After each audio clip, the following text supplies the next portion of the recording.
अध्यक्ष महोदय, सर्वप्रथम तर मी माननीय मुख्यमंत्री महोदयांचे अत्यंत आभार मानतो, कारण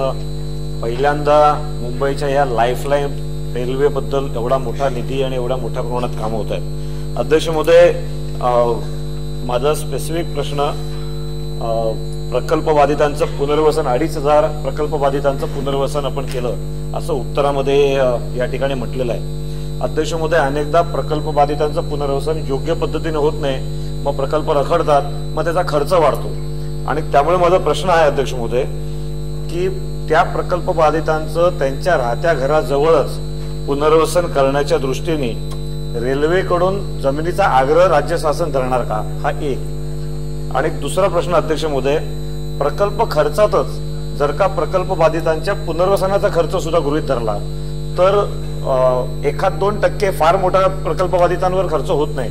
पण त्या छोट्याशा खर्च वाचवण्याच्या नादामध्ये प्रकल्प रखडतात आणि त्यामुळे प्रकल्पाच्या खर्चात यापुढे पुढील काळामध्ये अशा पद्धतीच्या स्थानिक पुनर्वसनाचा खर्च सुद्धा गृहीत धरला जाईल का, असे माझे दोन प्रश्न। अध्यक्ष महोदय, प्रकल्पामध्ये प्रकल्प बाधितांच्या पुनर्वसनाचा खर्च अंतर्भूत आहे, त्या खर्चानुसारच ते पुनर्वसन करण्यात आलेलं आहे आणि हा प्रकल्प MMRDA असल्यामुळे जी आपण कंपनी केली आहे त्यातला मुख्य घटक राज्य शासनाच्या वतीने MMRDA असल्यामुळे MMRDA जवळ अशा प्रकारच्या प्रकल्प बाधितांकरता जी घरं उपलब्ध आहेत किंवा जी सातत्याने MMRDA तयार करते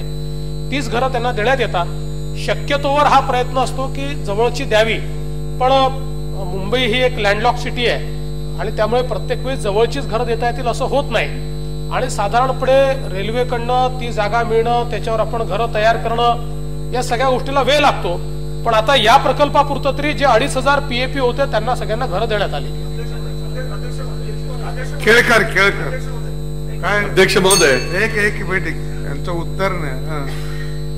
अध्यक्ष महोदय, असं आहे याच प्रश्नाबद्दल अध्यक्ष महोदय मी माननीय मुख्यमंत्री महोदयांच्या निदर्शनास आणून देऊ इच्छितो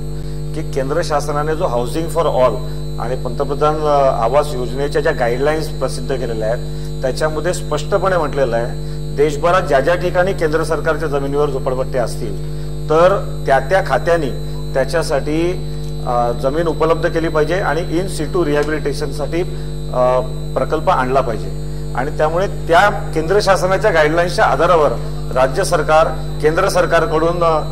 याबद्दलचा आग्रह धरणार का। अध्यक्ष महोदय, एक छोटा उपप्रश्न त्याच्यामध्ये, आता इंदिरानगर, गोरेगाव आणि जोगेश्वरी या ठिकाणी प्रकल्प बाधितांना अशाच पद्धतीने बाहेर काढण्याचा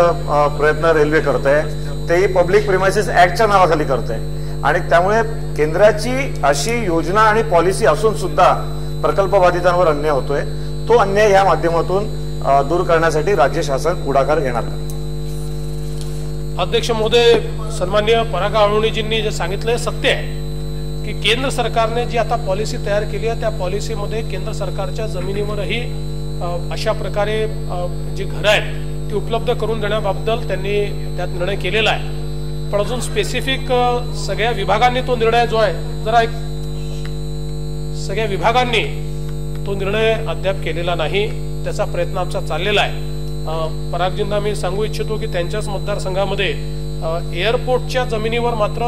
एअरपोर्ट अथॉरिटीने आता आपल्याला अलाउ केलेला आहे आणि त्या ठिकाणी रिडेव्हलपमेंट आपण एअरपोर्टच्या त्या जमिनीवर तिथल्या लोकांचं रिडेव्हलपमेंट आपण करतोय। तसंच रेल्वेचा देखील आपण पाठपुरावा सातत्याने करतोय। मागे डिफेन्सची देखील आपलं बोलणं झालंय, रेल्वे मिनिस्टरांची बोलणं झालंय, त्यांनी तत्वता मान्यता दिली आहे, पण अजून त्याचं जे काही कागदावरचं तत्व आहे किंवा जे नियम आहेत ते काही अजून फायनल झालेले नाही। मागे डिफेन्स मिनिस्टरने देखील जवळजवळ त्याला मान्यता दिली, त्याच्यात डिफेन्सची आणि आपली बोलणी देखील सुरू झाली आहे की त्यांच्या कुठल्या लँड स्वॅप करता येतील का आणि ज्या त्यांना आवश्यक नाहीये केवळ त्यांच्या नावाने आहे त्याही संदर्भातलं आता आपलं बोलणं चाललेलं आहे। आणि ज्या इंदिरानगर वगैरे जोगेश्वरी अशा ठिकाणचा जो त्यांनी उल्लेख केला तर त्यामध्ये मुळातला अडचण ही आहे की उच्च न्यायालयाने निर्णय दिलाय आणि उच्च न्यायालयाच्या निर्णयामुळे आज आपल्याला त्यांना काढावं लागतंय, पण त्यातही आपण हा निर्णय केला की त्यातले जे एलिजिबल आहेत त्यांना आपण मी MMRDA सूचना दिलेल्या आहेत की MMRDA त्यांना घरं द्यावीत आणि त्यानुसार जे त्यातले पात्र झोपडपट्टी धारक आहेत त्यांना MMRDA पुनर्वसन करून देईल।